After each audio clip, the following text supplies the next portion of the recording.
In 1961, a fleet mechanic at a dairy in Springfield, Ohio, changed the oil on a Chevy small block delivery truck using a procedure his father had taught him before the war. That truck ran a milk route for 22 years and logged 712,000 miles on its original bottom end. No rebuild, no new bearings, no crankshaft. When the dairy retired it in 1983 and a mechanic split the engine open, the crosshatch was still on the walls and the bearings looked new. He was not lucky. He did 9 things at every oil change that no quick lube shop performs today. 6 are on this list. Number 2 mattered most. We did not lose this because oil got worse.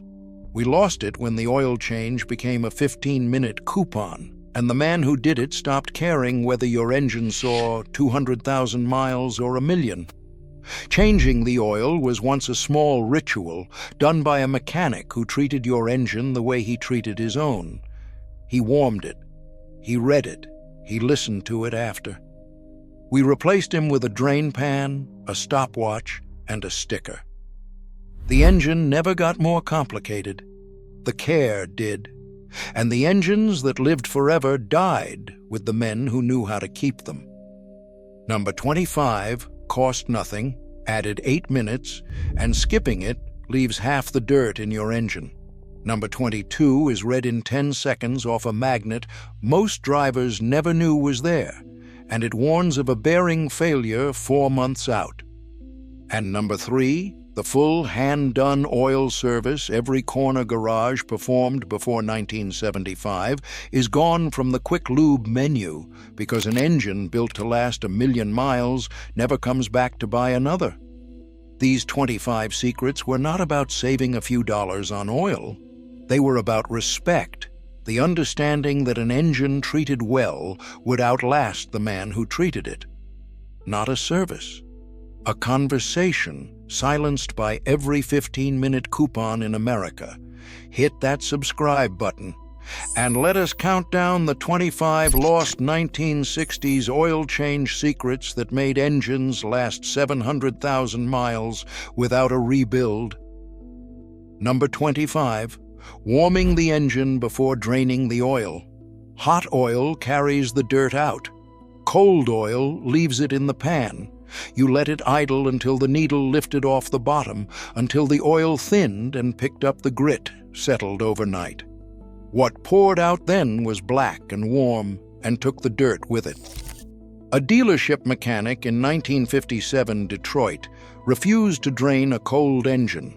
Draining cold, he told one customer, left half the dirt behind that the man had paid to have taken out.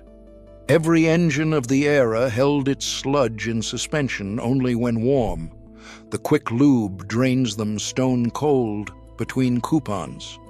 Warm oil takes the dirt when it goes. Number 24, draining the oil the full time on level ground. Not a pour, a patient drain. You set the car level, not nose down on a ramp. You let it run the full 8 or 10 minutes, not the 90 seconds a shop allows, until the drip slowed to nothing, the heaviest grit in the final drops. A fleet mechanic in 1962 timed every drain by the clock and would not rush it. The minute he saved was a mile the engine lost. A 1960s small block held 5 quarts, and a third of the wear metal lived in the last cup the quick lube leaves behind. The last drop out is why you waited. Before we go on, I made something special for you. A guide for men like us, who still believe a man should be able to keep his own car running. It's the Forgotten Mechanic's Handbook, the old-fashioned car repair secrets our grandfathers used to fix any engine and keep it running for decades. But these skills are disappearing fast, and once they're gone for good. Don't pay another mechanic ever again. Scan the QR code on screen or click the link below. Go ahead, I'll wait right here. Number 23, reading the old oil before you poured it away. Most men dumped it. The careful ones read it first. You caught a little on your fingers and rubbed it. Smooth meant healthy, gritty meant wear. Honey brown was good. Milky meant coolant. A fuel smell meant the rings or the choke. A country mechanic in 1959 Tennessee read a failing head gasket off a milky streak on his fingers. Weeks before, it would have stranded the farmer who owned the truck. The drained oil was the cheapest diagnostic a garage owned. The quick lube funnel sends it to the tank, unread. He did not throw the oil away. He read it first. Number 22. Reading the drain plug magnet. It caught what the engine was shedding, a warning written in steel. You wiped the plug on a rag and looked at the magnet. A faint gray paste was the polish of break-in. Glittering flakes meant a bearing was going. A curl of metal meant it was nearly gone. A truck line mechanic in 1963 pulled an engine 4 months before a bearing let go, off a few bright flakes on a magnet. Magnetic plugs were common through the 60s, then dropped to save pennies. Few quick lube techs today even turn the plug over. The magnet fixed nothing. It told the truth, 4 months early, for free. Number 21. Cleaning the drain plug threads and seating it by feel, not a torque spec, a feel. A plug set by hand, never stripped. You wiped the threads clean, checked the crush washer, and threaded the plug in by hand. You snugged it until you felt the washer bite, then a hair more, and stopped. No bar, no stripped pan. An apprentice in 1958 had to start every plug by hand 100 times before he touched a wrench. A stripped pan, his boss said, was a mechanic's signature on his own failure. Cast iron and aluminum pans stripped easily under the impact gun the quick lube trade reaches for first. The wrench set the plug. The hand knew when to stop. Number 20. Pre-filling the new filter before spinning it on. A dry filter means a dry start, the most dangerous seconds in the engine's life. You poured fresh oil into the new filter and let it soak until it would take no more. When the engine fired, it had oil at the bearings in the first second instead of cranking dry while a thirsty filter filled. A fleet man in 1960 pre-filled every filter because he had once heard a dry engine rattle on startup and never forgot the sound. On a small block, a dry filter meant 2 or 3 seconds of metal on metal at every change. The spin and go skips the soak. The dry start does the damage. He never let his engines take one. Number 19. Wiping a film of oil on the filter gasket. A dry gasket grabs, tears, and leaks. A wet one seals clean.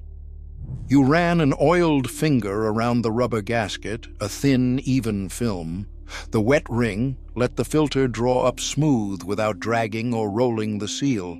Snugged on right, it never wept a drop. A station mechanic in 1961 taught every hire this on day one. A leaking filter put a man back under a customer's car for free on a Saturday. The screw-on filter became standard on American Phi 8 engines in the late 50s. The lesson left when the full-service bay did. A smear of oil on a ring, the line between a clean seal and a leak. Number 18. Spinning the filter on by hand to the right resistance. Never a wrench to tighten. Hand tight, then a feel was the whole art. You threaded the filter up by hand until the gasket kissed the block. Then 3/4 of a turn more and stopped. You felt it compress under your palm. A wrench split gaskets and welded filters on tight. A garage owner in 1959 could set a filter by feel, by the resistance against his hand alone. Every shop manual printed it, hand tight, 3/4 past contact, and every quick lube gun overrides it daily. His hands knew the moment to stop. Only the engines taught that. Number 17. Replacing the filter at every single change. Not every other. Every time. The filter held the dirt the drain could not reach. You spun off the old filter every time. A filter left on for a second change pumped its trapped grit back through clean oil. Fresh oil through an old filter was half a job. A dealership tech in 1964 would not sign off on a change with the old filter on. Leaving it, he said, was charging a man for clean oil and giving him dirty. The every other change habit crept in with the quick lube upsell of the 80s, dressed up as savings. Clean oil through a dirty filter is not a clean engine. He never pretended otherwise. Here is something nobody is counting. The men who could read an engine's whole future off a drain plug and a streak of oil on their fingers are nearly all gone. They came up before the sticker, before anyone decided an oil change was something you did in a hurry. The youngest are in their 80s now. They did not keep this in books. They kept it in their hands, in a thumb that knew gritty oil from clean, in ears that heard a lifter go quiet, that cannot be downloaded. Then the bays closed and the sticker took over. We are writing it down before the last of these men are buried. Number 16. Inspecting the old filter for metal. The filter caught what the magnet missed. Cut open, it was an engine's confession. You split the can with a cutter, peeled the pleated paper open, and looked under a light. Bright flecks meant bearing or cam. A glitter through the element meant trouble underway. A shop foreman in 1962 cut every filter he pulled and kept a coffee can of the worst ones to show apprentices what a dying engine left behind. The serviceable spin-on of the era opened easily. The quick lube trade tosses it in a barrel, unread. The filter caught everything the engine was losing. He only had to look. Number 15. Cleaning around the fill cap before you opened it. A handful of grit in a valve cover does more damage than a year of driving. You wiped the valve cover and fill cap clean before you twisted it off. An open hole was a funnel to the camshaft. Clean first, open second. A careful mechanic in 1960 kept a rag for nothing but fill caps and dipstick tubes, and he had seen what a single pebble did to a cam lobe. Open valve trains of the 60s sat right under the fill hole, exposed to whatever fell in. The hurried pour skips the wipe and trusts to luck. 2 seconds to wipe the cap. The grit it kept out would have cost an engine. Number 14. Changing the PCV valve at every service. A cheap valve nobody thinks about. Clogged, it turns clean oil to sludge. You pulled the PCV valve and shook it. A healthy one rattled. A gummed one was silent, and silence let crankcase vapor stew into sludge. A station mechanic in 1963 changed the valve on every car he serviced because the men who skipped it came back with sludged engines he could not save. Positive crankcase ventilation arrived around 1963, the cheapest sludge insurance ever built. Quick lube menus rarely mention it. A dollar valve, shaken and swapped. The sludge it stopped would have buried a bottom end. Number 13. Matching the oil weight to the season. One oil did not fit a whole year. He changed weight with the weather. You ran a lighter oil in the cold months to reach the bearings fast on a frozen start, and a heavier one in summer to hold its film. You read the manual's chart, not the shop's one-jug-fits-all. A fleet man in 1961 stocked 3 weights and changed over twice a year, because a winter start on summer oil was a dry start in disguise.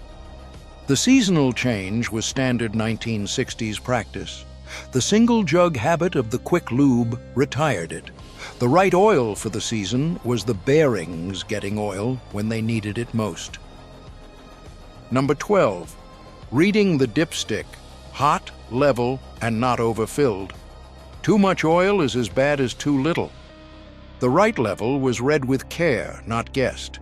You ran the engine, shut it off, then pulled the stick, wiped it, and dipped again on level ground.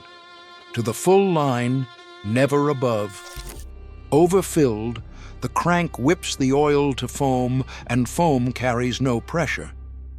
A garage owner in 1958 topped to the line and warned every customer that a quart too much was a slower killer than a quart too few. The crankcase capacities of 60s V8 engines left little margin for sloppiness. The hurried fill overshoots as often as it underfills. Foam does not lubricate. The full line was a real line. Number 11. Priming the oil pressure before the first hard start. The most dangerous moment in an engine's day was the second after an oil change. After refilling, you cranked it with the coil disconnected until the oil pressure gauge lifted off zero, then let it fire. The bearings had oil before they had load. A dealership mechanic in 1960 primed every change because he had once heard a new engine spin dry for 3 seconds and knew what those seconds cost. A small block could be spun to pressure in seconds by a man who understood why. The quick lube refill fires cold and dry and calls it done. Oil before load. The difference a bearing remembers for 500,000 miles. Number 10. Watching the oil pressure gauge climb before driving off. He did not pull out of the bay until the needle told him to. You started it and watched the gauge, not the clock. The needle had to climb and settle before you touched the gear shift. A needle that never settled meant trouble you wanted to find in the bay. A mobile station owner in 1956, Cleveland, would not wave a car out after a change until the gauge came up. A Ford engineer later told him it was the most important thing in the job. Oil pressure gauges were standard into the 60s, then swapped for a warning light. The light comes on after the bearing is gone. The gauge spoke before the damage did. The light only speaks after. Number 9. Listening to the lifters quiet down after a refill. An engine talks in the first seconds after fresh oil. He knew what it was saying. You started it and listened. A faint tapping from the top end at first, as the fresh oil climbed to the lifters, then, within seconds, silence as they filled. If the tapping stayed, the oil was not getting up top, and you shut it down before it cost you a cam.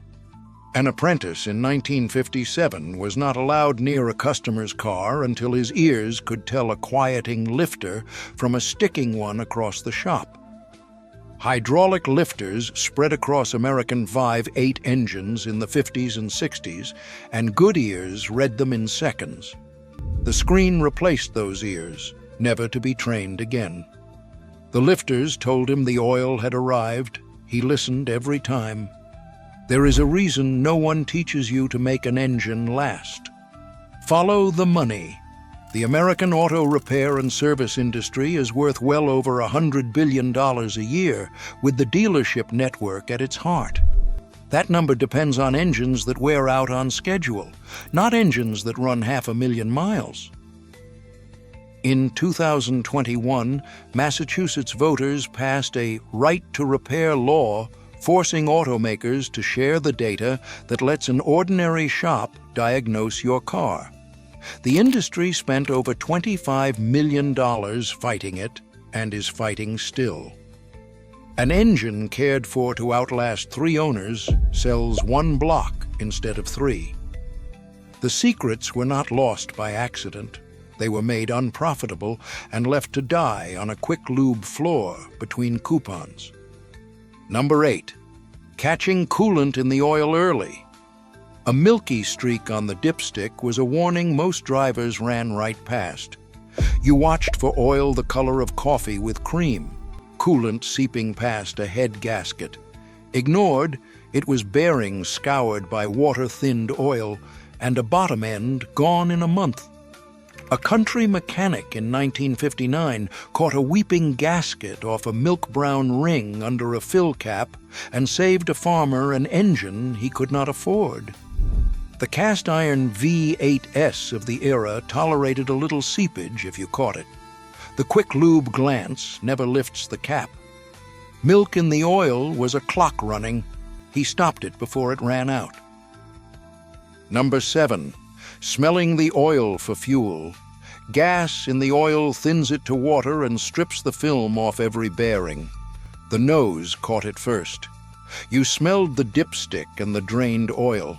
A sharp gasoline reek meant fuel washing past the rings, or a choke dumping raw gas into the crankcase.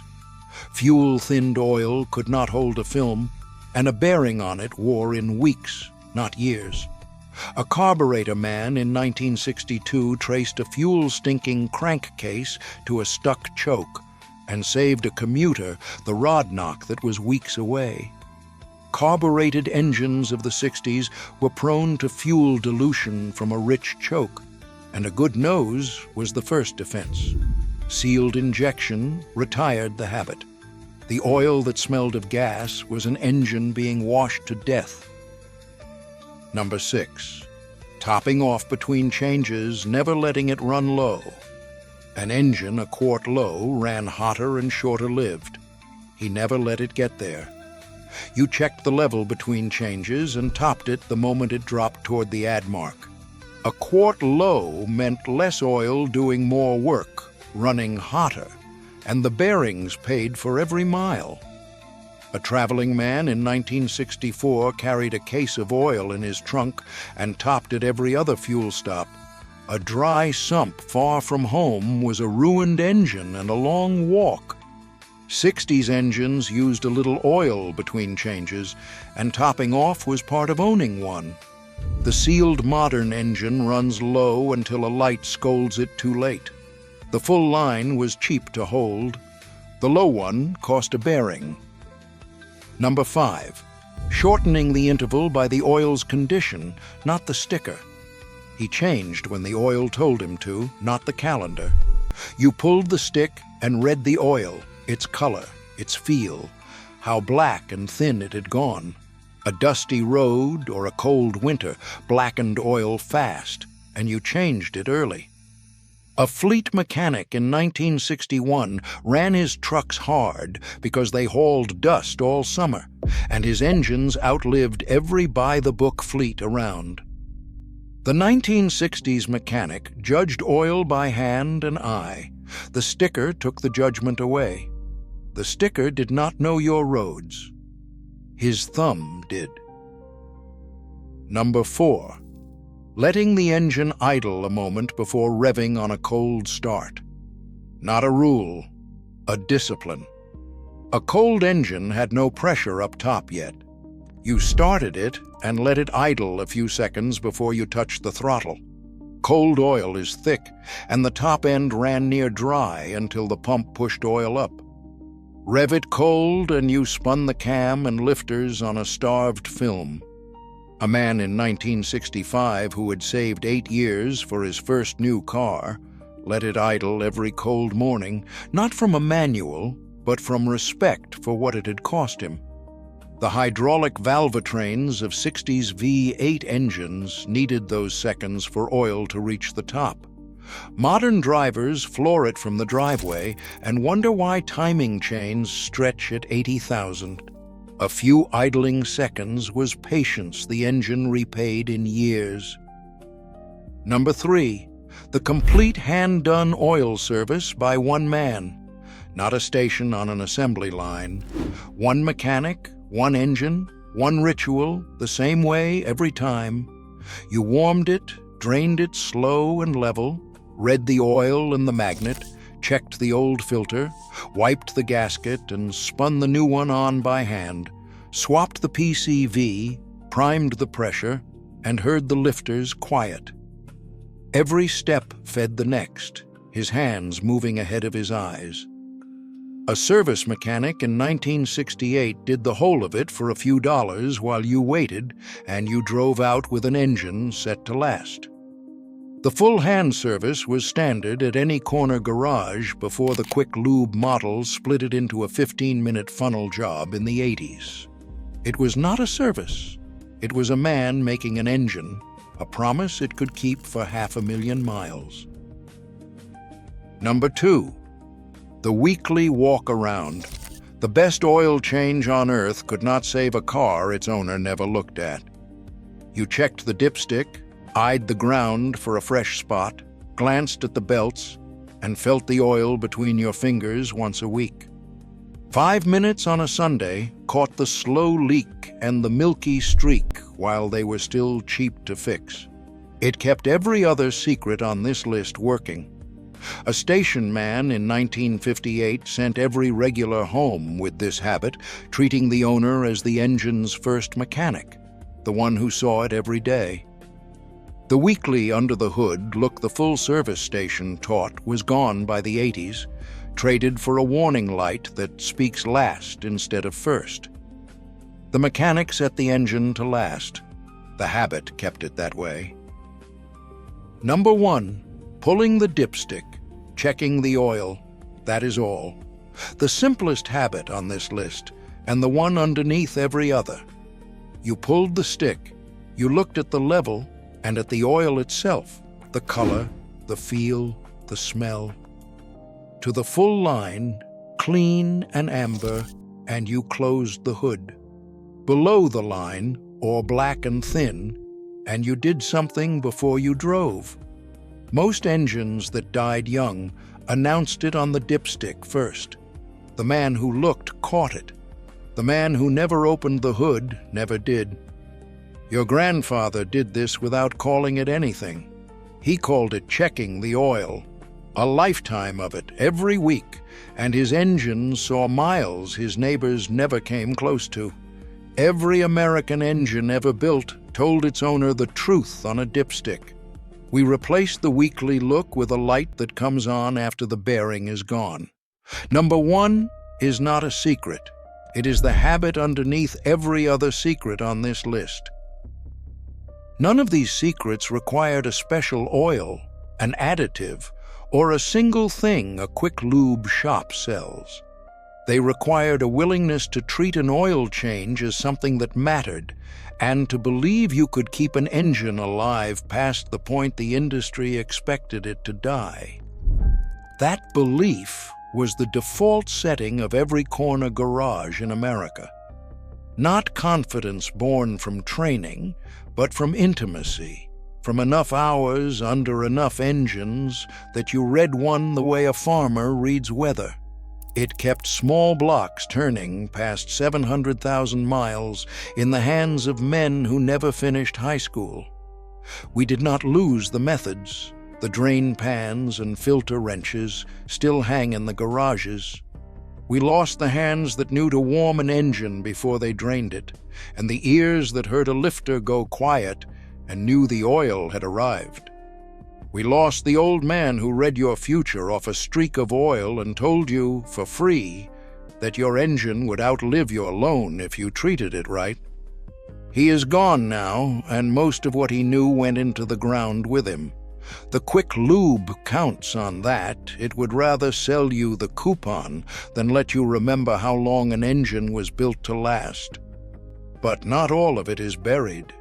Some of it is in this video, written down at last, before the last of those men were gone. The next time you change your oil, do not just drain it and go. Warm it first. Read the magnet. Listen to the lifters. The craft is not dead. It is waiting for someone to pick the drain plug back up.